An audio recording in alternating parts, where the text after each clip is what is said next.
not working this morning. All right. What comes to your mind when you hear the word humble? Maybe you think of somebody you know. Maybe it was somebody who influenced you at some point in your life because of the way that they treated other people. Maybe a parent or a grandparent who selflessly took care of you. Maybe somebody that you saw taking care of things behind the scenes, that maybe you noticed their actions, but you also noticed that they didn't really get credit for it. Maybe think of a Bible character. Perhaps you think of somebody like the widow who gave her last 2 mites.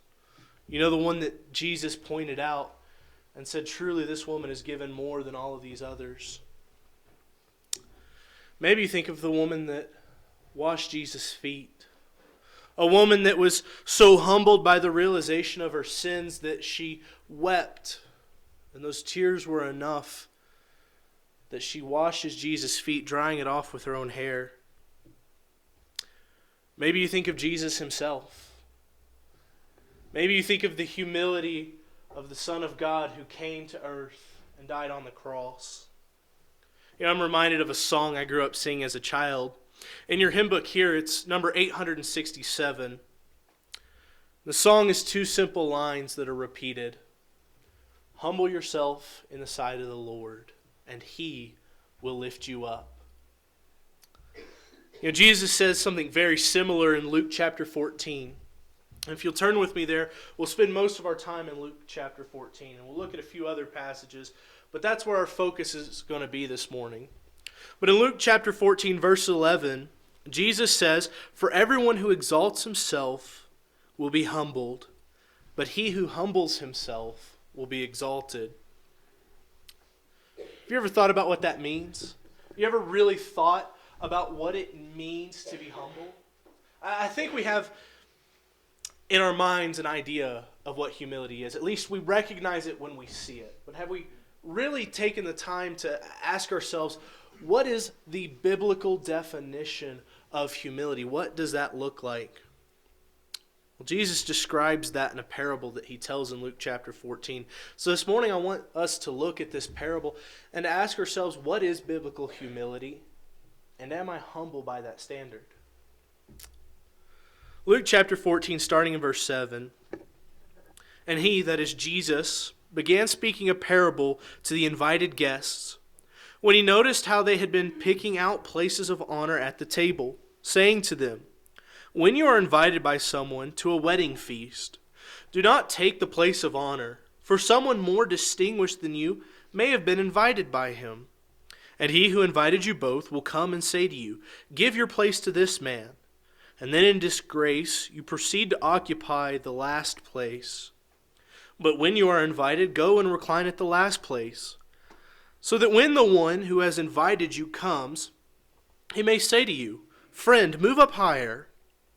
Then you will have honor in the sight of all who are at the table with you. For everyone who exalts himself will be humbled, and he who humbles himself will be exalted." See, Jesus in this parable illustrates the issue with self-exaltation. When I exalt myself, I set myself up to be humbled. I set myself up for embarrassment and for shame when I'm humbled by somebody else. But when I humble myself and allow others to exalt me, then I have set myself up for praise and for glory and for honor. You ever thought somebody was waving at you just to realize that they're waving at the guy behind you? Maybe you're like me, I'm a pretty outgoing guy. I enjoy people. I like being around people, but I can be a little bit awkward at times. Every now and then I'll fumble something. I'll be walking down the street and I'll see somebody off in the distance and they're just smiling and waving, just as excited as it can be. And I match that energy. I wave back and I'm smiling at them. And then they get this confused look on their face like, who are you and what are you doing? And I turn around just to realize that they've got a buddy standing behind me. It keeps me up at night. Why on earth did I think that person was waving at me? I don't even know that person. Why would they wave at me? Of all the people around, why would I think that I'm so important to this person that they're waving at me? You see, my own self-importance got in the way. Certainly, it's just a little bit awkward. But that's kind of the idea, isn't it? That there are times when we allow ourselves to become so important in our own eyes that maybe we're blind to the reality that maybe we're not quite as important as we think we are. Certainly we're not as important to other people as we are to ourselves. Maybe perhaps you've done this one. You ever challenged somebody just to find out that they're way better than you at what you challenged them to? When we were living overseas, somebody sent us some candy, and in it was a pack of some atomic fireballs. I don't know if you know what they are, but they're cinnamon-flavored jawbreakers. And we thought it was really funny to give these jawbreakers to the local kids who had never had them before and watch them just sweat it out. And we challenged them to see who could hold it in their mouth the longest. And I mean, just turn red. And then I met a brother from the Solomon Islands. And when I tell you this guy could handle heat, this guy put chili peppers in his cup of morning tea because his morning tea wasn't spicy enough for him. Allowing my arrogance to get in the way, I blinded to the reality that maybe I'm not as good as I thought I was. Maybe there's someone better, more important than I am. This is the idea that Jesus is addressing. He condemns those who think so highly of themselves that they just assume that they're the most important person in the room. And he's warning where that kind of attitude leads. It leads only to shame and humility, but humility that's forced upon us. You see, when we humble ourselves and we're exalted, there's praise and there's glory and there's honor. But when somebody comes along and humbles us, it's a different story. It's shame and embarrassment. You see, when we humble ourselves and it's pointed out, when they humbled themselves and it was pointed out at the feast in front of all the guests, then there's glory and honor. We ever guilty of exalting ourselves? Look with me at another parable. Look with me at Luke chapter 18, verses 9 through 14. Here we see again an example of somebody that was self-important, who exalted themselves above others. First we see these people, they're coming into the wedding feast, and they walk into the room and they see the table and they say, I'm sitting there at the head of the table because I'm important. And then the feast, whoever is offering the feast comes and says, no, you're not that important. Here we got another example of somebody that's exalting themselves. Look at what he says. He also told this parable to some who trusted in themselves that they were righteous and treated others with contempt. 2 men went up to the temple to pray, one a Pharisee and the other a tax collector.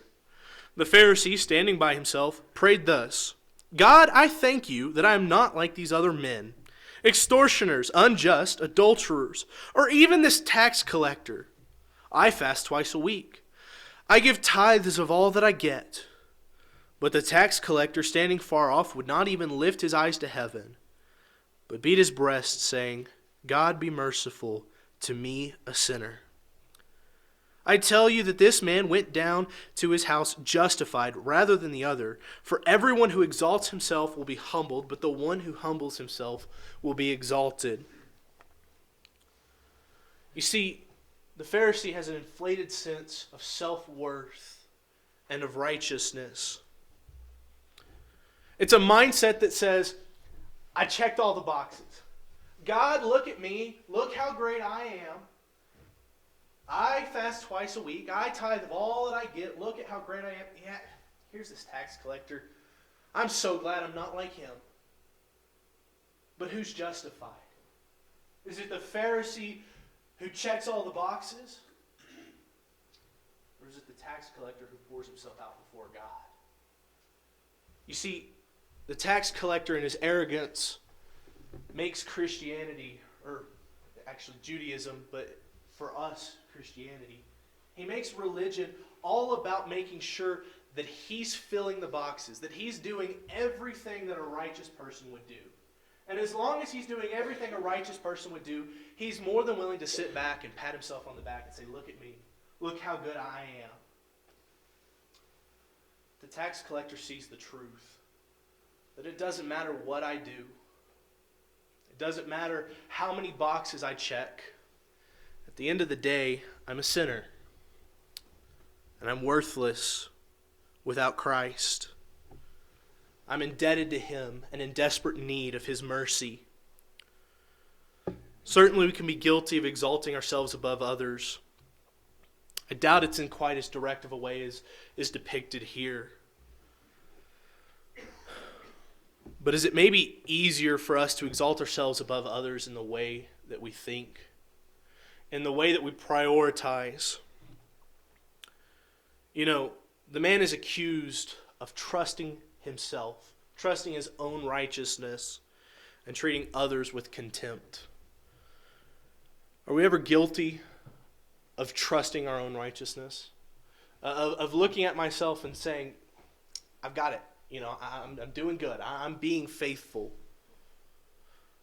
Are we ever guilty of maybe treating others with contempt? That word that he uses there, contempt, means to make light of someone, to despise them or disdain them, to take no account of them. It's not even that we say, I'm better than that person, but just that we fail to see the value in those people. Are there people in our lives that we fail to see the value in? That we just overlook because we're not looking for their value. We're too caught up in our own life and our own things, what we have going on in our lives. And it's all about what I have to do. I got work. I got to go home and I got to take kids to ball practice. I got to go spend time with my wife. I've got all of these things on my plate. And these aren't bad things. These aren't wrong things. But I'm so self-involved that I forget to stop and ask, what does the people around me need? What can I do for them? What are they dealing with? Somebody says, I need help. I've got this going on or that going on, and I can't do it by myself. I need an extra set of hands. Well, I would help you, but this is just a really busy week. Surely somebody else will volunteer to help, right? I'd say we're just as guilty as the Pharisee was. Not only is it possible for us to exalt ourselves over others, it's possible that we exalt ourselves over God. Certainly there have been those who have claimed to be deity themselves. You look at history, especially if you look back at Roman history, you see Caesars that claimed to be deity themselves.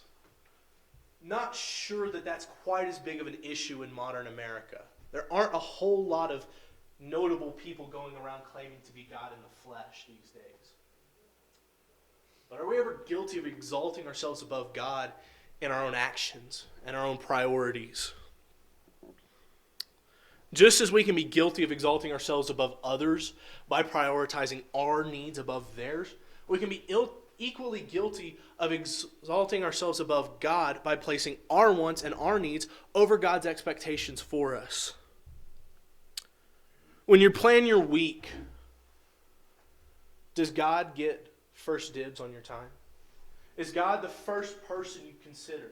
Do you say, God, I'm going to spend this amount of time studying your word, praying to you and worshiping you? Or do you say, okay, I've got work from this time to this time. I got to go grocery shopping. I got to go on a date. I've got to take my kids to this or that. Where do I have time for God? Are we not guilty of exalting ourselves above God? And remember the warning that's given in both parables. What happens to those who exalt themselves? When we exalt ourselves above others, and when we exalt ourselves above God, what are we told is going to happen? We're going to be humbled. When we come to church to worship, or when we worship in our homes, do we do so just to check boxes like the tax collector did? Or do we pour ourselves out before God in recognition of our unworthiness and of His grace and His mercy?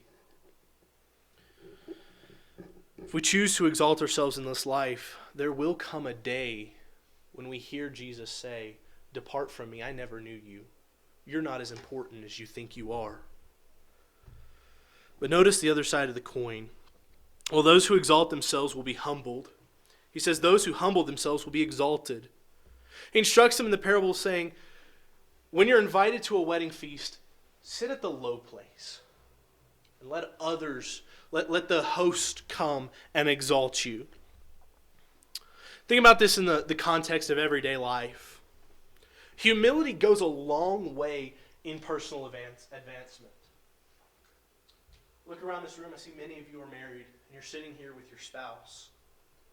When you humble yourself and place yourself below your spouse, your marriage is exalted. You want a happy marriage?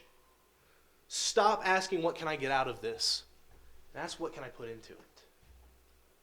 It's when we look for what we can get from other people that we have that contention, that strife. Think about it even outside of marriage. What about work? Does humility not help us in our work life? You want to advance quickly in a job? Be humble. Be the guy that's not too good to do anything. If you're willing to humble yourself and say, no job is too good for me. I'm not too good to do anything. I'll do whatever is needed of me. You see advancement. You see it in your marriage. You see it in your home. You see it in your job. It doesn't matter what aspect of life you are in. When you put others above yourself, there's advantage. Maybe there's material advantage in this life of just being a hard worker and willing to humble yourself like that. But more importantly, there's advantage in a spiritual sense.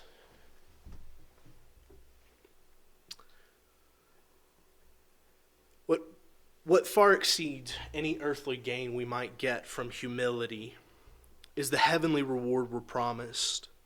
If we're willing to humble ourselves in this life and recognize that God is the one that we should be exalting, then there will come a day when God exalts us. When in spite of all of our sin and all of our shortcomings, God welcomes us into His kingdom. God recognizes us as one of His children. In spite of all of our flaws, He sees that we have humbled ourselves and been faithful to Him. When God says, you were faithful over a few things, I will put you in charge of many things. Enter into the joy of your master. Maybe times in this life when you're exalted. Say you humble yourself and you say, I'm going to be a hard worker. No job is too dirty for me. You may be exalted because of that. It's likely that a boss comes and sees your hard work and says, I appreciate that. I'm going to promote you. But here's the thing about earthly promotions. How often are we promoted above our merit? Oftentimes our merit is far greater than our promotion. If we're lucky, we get promoted to an equal level with our merit. But when are we ever elevated above our merit? But you know, that's exactly what God has done, is it not? How many of us have merited salvation? How many of us have merited heaven, that eternal reward? And yet God gives it to us. He says, if you will humble yourself and exalt me, I will exalt you in return. And I will exalt you far greater than you can ever be exalted on your own. Far greater than you'll ever merit. Think about some of the better known stories. Then we must ask the question, how do we do that? How do we humble ourselves? I want to do that. I want to be humble. I want to let God exalt me. But what does that humility look like? What can I do to humble myself? Think about the temptation of Jesus. What was the devil offering Jesus, if not an opportunity to exalt himself? Oh, you're hungry? Put your needs first. You want a kingdom? Put your needs first. But what does Jesus do? He humbles himself, and God exalts him for it. Think of Jesus calling the apostles. Where are Peter and James and John when Jesus calls them? Are they not working? Peter has a wife. We know that about Peter.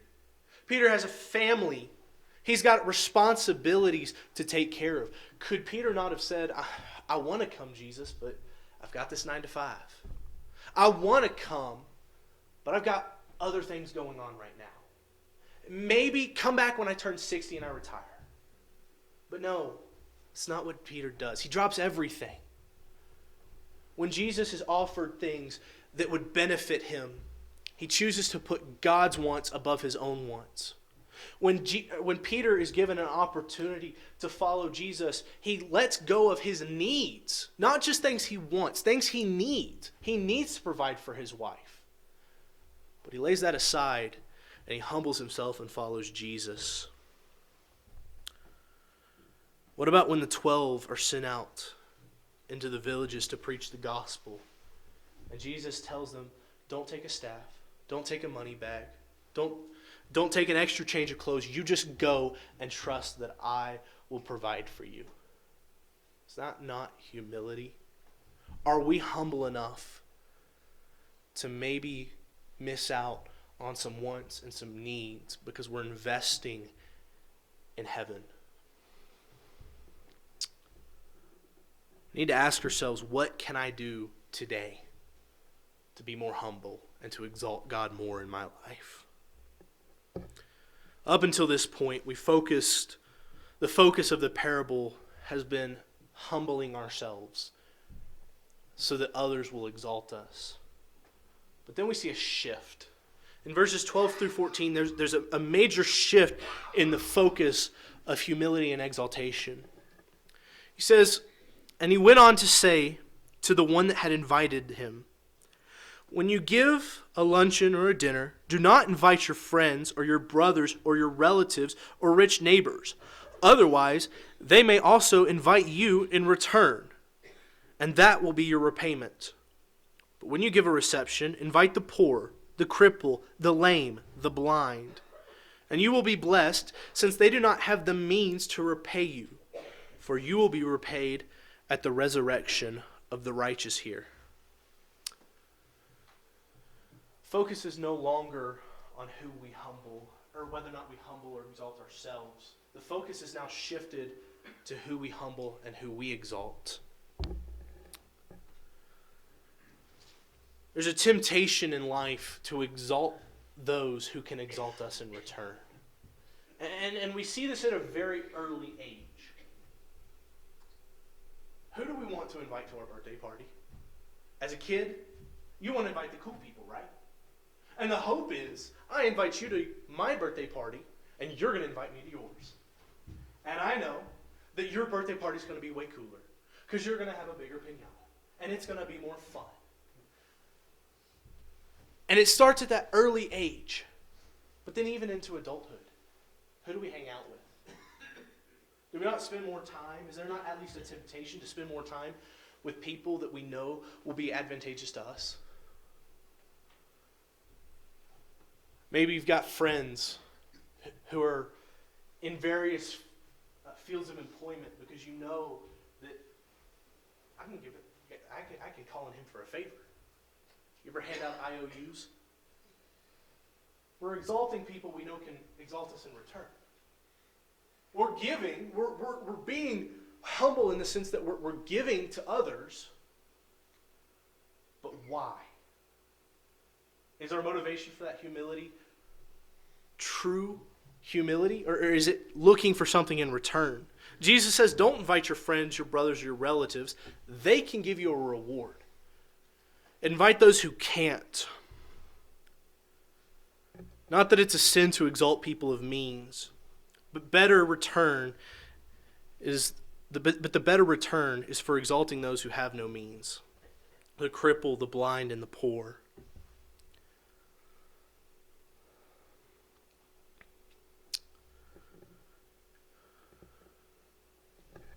Maybe we need to spend more time exalting those who can't exalt us. Maybe we need to spend a little bit more time thinking about those who are shut in and can't get out. How often do we, on our own, just go visit somebody that we know they just need a friend? And I can't get anything from them, but they need something from me. What can we do to exalt those of humble means? Above all, I'm reminded of the ultimate act of exalting those without means. That is Jesus, is it not? You want to talk about a man who humbled himself? God in the flesh. Full deity, divineness, perfect. He comes to earth. What job does he take? Is he a millionaire? Is he the richest guy in the room? No, he's a carpenter.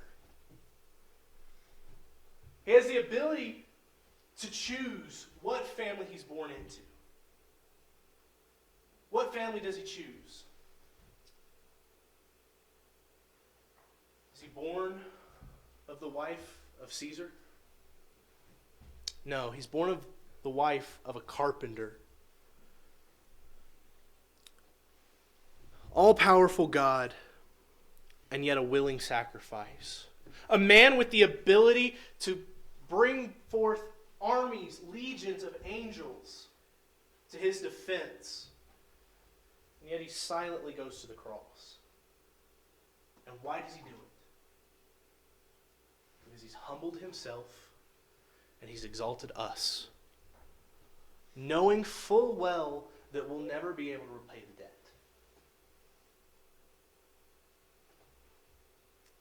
But knowing that God will exalt him and that we will exalt him. If that's not reason enough for you to exalt Jesus, I don't know what is. He humbled himself and he exalted those of no means. He paid a debt of sin on our behalf that we'll never be able to repay. It's for his humility that we exalt him.